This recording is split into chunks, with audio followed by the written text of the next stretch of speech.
মনে করার সুযোগ আমাদের কম। শুধুমাত্র 56 জনই নারায়ণগঞ্জে প্রাণ হারিয়েছেন, তার মধ্যে নারায়ণগঞ্জের ছিলেন 21 জন।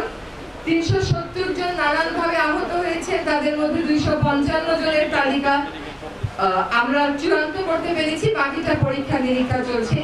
এই আহত এবং নিহত মানুষগুলোর স্মরণে, তাদের পরিবার যে এত বড় স্যাক্রিফাইস করেছে সেটার স্মরণে আজকে আমরা এখানে জুলাই উদযাপনের প্রথম যাত্রাটা আনুষ্ঠানিকভাবে স্মৃতিসৌধের মাধ্যমে শুরু করলাম।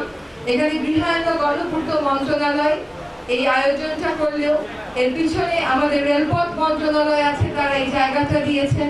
আমাদের সংস্কৃতি বিষয়ক মন্ত্রণালয় আছে, মুক্তিযুদ্ধ বিষয়ক মন্ত্রণালয় আছে, তারা সকলে যার যার অবস্থান থেকে এই কাজগুলো করে দিচ্ছেন। প্রথমেই আমি সম্মান জানাচ্ছি সে সমস্ত অকুতোভয় লড়াকু যারা প্রাণ দিয়েছেন, আহত হয়েছেন, যারা প্রাণ দেননি, আহত হয়নি কিন্তু লড়াই করেছেন, শক্তি জুগিয়েছেন, সে সমস্ত যোদ্ধাদেরকে, তাদের পরিবারদেরকে, তাদের জন্যই আজকে আমরা স্বৈরাচার মুক্ত একটি বাংলাদেশে দাঁড়িয়ে কথা বলছি। আজকে সম্মান জানাচ্ছি, কিন্তু সম্মান জানানোর সবচাইতে ভালো উপায় কি? সম্মান কি আমরা একদিনই জানাবো, বা 5ই আগস্ট পর্যন্ত 34শে জুলাই পর্যন্তই জানাবো, নাকি সম্মান দেওয়ার আরো কোনো পথের কথা আমাদেরকে ভাবতে হবে? আরো কোনো পথের কথাই ভাবতে হবে, কারণ তারা উদ্দেশ্যবিহীন ভাবে প্রাণ দেননি, একটি উদ্দেশ্যকে সামনে রেখে তারা প্রাণ দিয়েছেন। সেই উদ্দেশ্যটা হচ্ছে বৈষম্যবিহীন একটা বাংলাদেশ করার। আমরা মনে করি যে সম্মান দেওয়ার সবচেয়ে ভালো উপায় হচ্ছে, এক, যারা আহত হয়েছে, নিহত হয়েছে, তাদের বিরুদ্ধে স্বৈরাচার এবং স্বৈরাচারের যারা দোষর ছিল তাদের বিচার নিশ্চিত করা। এই বিচার কেবল বিচার না, এই বিচার ন্যায় বিচার হতে হবে, যাতে আর কোনোদিন বাংলাদেশের কোনো মানুষ, বাংলাদেশের কোনো বাহিনী নিজ দেশের জনগণের বুকে এইভাবে করে গুলি চালাতে না পারে। আজকে যারা এখানে বেঁচে আছেন, লড়াইতে তাদের বন্ধুদেরকে হারিয়েছেন, সহযোদ্ধাদেরকে হারিয়েছেন, তারা বিচার চান। যে সমস্ত পরিবারেরা তাদের সদস্যদেরকে হারিয়েছেন তারা বিচার চান, তারা ন্যায় বিচার চান। এবং যে সমস্ত মানুষ আমাদেরকে রেখে চলে গেছে তাদেরও অনেক বড় বিচারের দাবি আছে আমাদের কাছে। আমরা সেই বিচার প্রক্রিয়া এগিয়ে নিয়ে যাচ্ছি। এটার ব্যাপারে আমাদের আইন বিষয়ক উপদেষ্টা কথা বলবেন। শুধু নিহত হওয়ার বিচার না, মানুষকে অন্ধ করে দেওয়ার বিচার, মানুষকে পঙ্গু করে দেওয়ার বিচার। সবচেয়ে বড় কথা হচ্ছে স্বাধীন দেশে নিজ দেশের নাগরিকের উপর নির্বিচারে একটা যৌক্তিক আন্দোলন দমিয়ে দেওয়ার উপর নির্বিচারে যে গুলি চালানো হয়েছে তার বিচার। কাজে এই বিচারের প্রক্রিয়া অবশ্যই আমাদেরকে শুরু এবং শেষ করতে হবে অত্যন্ত স্বচ্ছতার সাথে। তারা আরেকটা যে বড় স্বপ্ন দেখেছিলেন তা হচ্ছে দেশকে বৈষম্যহীন দেখবার। তারা এই বৈষম্যহীন দেখবার একটা বড় উপায় হচ্ছে দেশের প্রকৃত অর্থে গণতন্ত্র প্রতিষ্ঠা করার। গণতন্ত্র কেবল একটা মাধ্যমে প্রতিষ্ঠিত হয় না, সমাজের সকলকে যার যার জায়গা থেকে কাজ করে যেতে হয় গণতন্ত্রের প্রতিষ্ঠা করার। কেন এই বিজয় আসলো?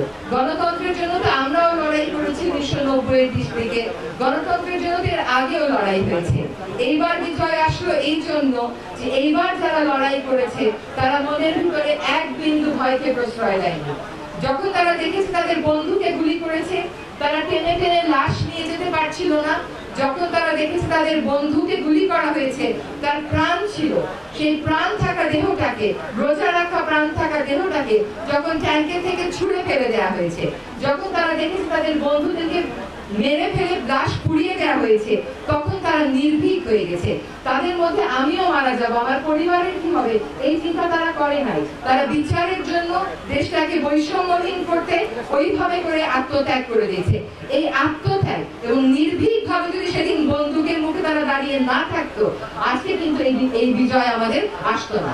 আমাদের জীবনে 5ই আগস্ট আসতো না যদি সম্পূর্ণ সংখ্যাহীন, ভীতিহীন ভাবে এই ছাত্র জনতা রাস্তায় দাঁড়িয়ে প্রতিরোধ করে না তুলতো স্বৈরাচারী সরকার ব্যবস্থায়। ওদেরকে মনে রাখার শ্রেষ্ঠ উপায় তাই হচ্ছে সকলকে ন্যায় বিচারের জন্য, বৈষম্যহীন বাংলাদেশ গড়ার জন্য, গণতান্ত্রিক বাংলাদেশ গড়ার জন্য দল মত, দল স্বার্থ, ব্যক্তি স্বার্থের ঊর্ধ্বে দাঁড়িয়ে কাজ করে যাওয়ার। আমরা আশা করি সকলেই আমরা সেই কাজটা করব। ওদেরকে মনে রাখার শ্রেষ্ঠ উপায় হচ্ছে ওদের পরিবারদেরকে ওদের পরিবাররা যে যন্ত্রণাটা বয়ে নিয়ে বেড়াচ্ছে সেই যন্ত্রণাটা লাঘব করে দেয়া। কেমন করে আমরা লাঘব করব? আমরা লাঘব করব হচ্ছে দলীয় স্বার্থ ব্যক্তি স্বার্থের ঊর্ধ্বে দাঁড়িয়ে এই আত্মবিসর্জনকে সম্মান দিয়ে একটি প্রকৃত গণতান্ত্রিক ন্যায় বিচার ভিত্তিক এবং বৈষম্যবিহীন বাংলাদেশ যে গড়ার কাজ সেটা শুরু করে দেওয়ার মাধ্যমে এবং সেটা একটা কাঙ্ক্ষিত লক্ষ্যে পৌঁছে দেওয়ার মাধ্যমে আজকে তাদেরকে আবারও অনেক গভীর শ্রদ্ধার সাথে স্মরণ করছি। আপনারা যারা শহীদ পরিবারের সদস্যরা এখানে আছেন, আপনাদের একজনের পরিবারের সদস্য মারা গেছে 5ই অগস্ট, তার মানে বিজয়ের দিনে।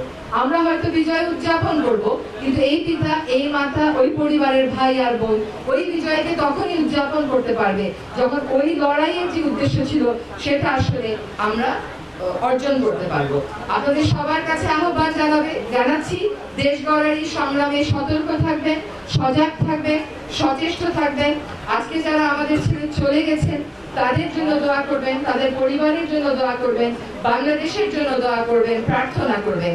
আমরা আপনারা একসাথে মিলে এই আত্মত্যাগের বিনিময়ে একটা সুন্দর ন্যায়ভিত্তিক সাম্যভিত্তিক বাংলাদেশ